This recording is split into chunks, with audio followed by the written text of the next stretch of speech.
All right, Literacy Strategies for the Mathematics Classroom by Ben, Mark, and Jennifer. Strategy 1, teaching mathematical words explicitly. Words in mathematics fall into three categories, which is math only, such as the word radian, multiple meanings, such as the word mean, where it could either be the average or someone being mean, or phrases of mathematics, phrases understood as a whole, such as common denominator. Teaching math words explicitly, this is still strategy 1. How do we teach words we encounter almost exclusively in math? We learn the word etymology, which is the study of the origin of a word. So teaching students the word trigonometry, teaching them that tri means 3, gon means form, and metry means measurement. When students understand the core words, they can better understand the whole word as a whole, and to incorporate visuals with etymology, such as parallelogram, and showing them an image of a parallelogram and explain the meaning behind it. And how do we teach multiple meanings outside of the word of math? We could use graphic organizers, which we will show you what it looks like on the next slide. And how do we teach phrases of mathematics, such as absolute value, cube root, whole number, etc.? We could use flashcards, word games, classroom posters, or visuals. So this is a good graphic organizer that the book presented us, where you can write the math meaning, the conversational meaning, the visual. Strategy 2, teaching academic words implicitly. To enrich students' receptive vocabulary every day by evaluating their vocabulary with enough familiar context that students can unconsciously figure out the meaning of the academic word. So using something such as the AWL chart, which contains all of this, or the subset by vocabulary terms, which include equivalent, expand, prime. Although math terms, they are used in other subjects as well. So the conclusion to this is to develop the habit of upgrading your speech to include words on the academic word list.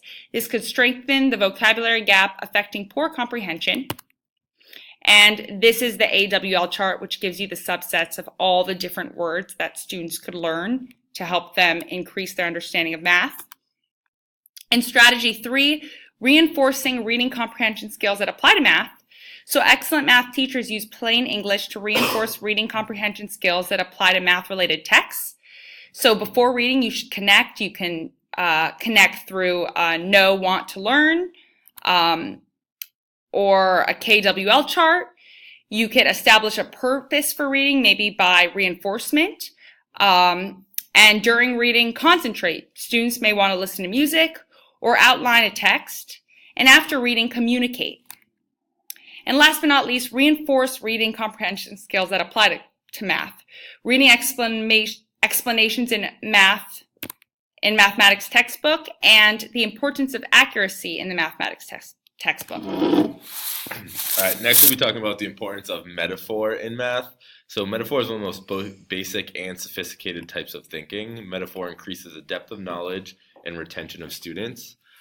It's because metaphor is a way to access the abstract and make it concrete to transform knowledge.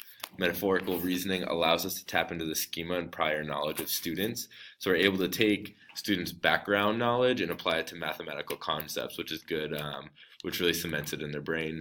The efficacy of metaphor depends on two things. It's the extent of familiarity between the source and the extent of the familiarity match between the ideas being compared. So what that means is how familiar the student is with the metaphor and how good of a match the metaphor is to what you're trying to teach them.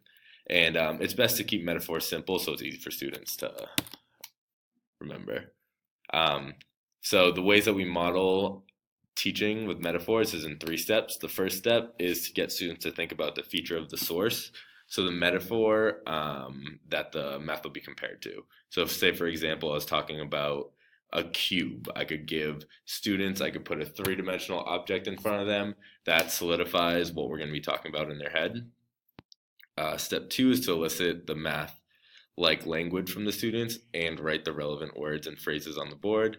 And then step 3 is to introduce math concepts by using as much of the known language as possible before transitioning into the math language. So not complicating it too early. Strategy 5 is unlocking word problems. So word problems are such a big part in math, especially with the testing we have now. So word problems require careful reading to analyze the information given. Read the problem at least once. We need to think about the demands of the problem, as well as interpret the demands of the problem and express the demands of the problem in words. And then the last part is to translate the English into math. So this can be a big step for a lot of students, because they'll see a lot of words on the page. They could read through it one time and not really realize the context of it. So getting through and translating that English into mathematical terms. There are 2 types of language involved in word problems. There's language of context and language of mathematics. So for students to understand both types of language involved in the word problem, they need to truly understand what it is asking for. Lack of background knowledge is one of the major impeding factors to reading comprehension and information processing in all academic areas. And then also having students make up their own word problems that relate to their own lives can be a powerful tool in word problem comprehension, as well as understanding the importance of math in everyday life. And then strategy number 6 is taking note-taking in math. So I experience this a lot in my class. Since it's a 6th grade class, students have never really been taught how to properly note-take. So notes serve 2 purposes. It helps you focus and listen. This is called processing notes, and it also assists you in the future when you need to look back at something for a reference. So if a student was going to do their homework or they're studying for a test, having that reference is very powerful for them. Effective teachers often model and guide note-taking as the lesson proceeds, as well as they use student models to show good note-taking is doable. So if a student sees a good reference of note-taking, a nice clean one that's done by their classmates, they could think my note should probably look the same. Another way is to have students exchange their notes mid-lesson. This makes students be accountable for what notes they're doing and allows them also to look at how someone else took the notes. Provide templates to scaffold note-taking skills. This could be like an outline. Ask students to reflect on how useful their notes are. Use a student's notes as a formative assessment, so grade how well students took notes. And then have students be in class by reviewing the old notes so they see the use in them. So there's 3 A's of note-taking: accuracy, appearance, and application. So accuracy is math notes. They need to be accurate and reflect what we're actually trying to learn. Appearance, they need to be nice and neat, so it's a good referencing tool. And application is there needs to be alignment between the notes and the tasks that they're completing. Strategy 7 is language-based formative assessments. One of the quotes from the book is that formative assessments affect the teacher's plan book, not the grade book.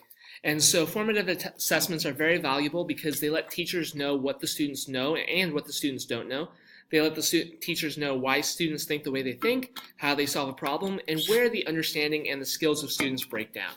There are 4 key ingredients in formative assessments that are quality: effective questioning, feedback, ensuring learners understand the criteria for success, peer assessment, and self-assessment. A form of questioning is rich questions. These should be formed by meaningful languages, and they should determine what students are actually thinking. So they should not be yes-no questions. We move into scattering, which is the most commonly used by teachers, where teachers will use maybe even flashcards for efficacy, but they'll kind of call around the room, where one of the things that is really promoted by the book is a sequence of questions where the teacher asks the student just by themselves deeper and deeper questions. It can create sophisticated dialogue, and students can learn through listening through that dialogue. Also, if students create test questions, that can give them control over their own test anxiety, gives them some ownership. It also gives teacher a window into their thoughts. Another strategy is connecting memorization. Now, we don't want students to do rote memorization because that's a poor skill and it's just memorizing facts. If they use language, the language can explain some deeper connections and it can illustrate the concepts and connect what they memorize to what the meaning of their memorization is. With definitions, we do not want to make sure that they are only limited memorizing because, again, that just limits their understanding. But if they're able to take a definition and connect it to a key concept, either in math or more importantly in their life, then they're going to do a lot better and have a lot more success. Word learning should be connected to funds of knowledge so that way, again, the students can connect this to things that they already know and information they already bring into the classroom.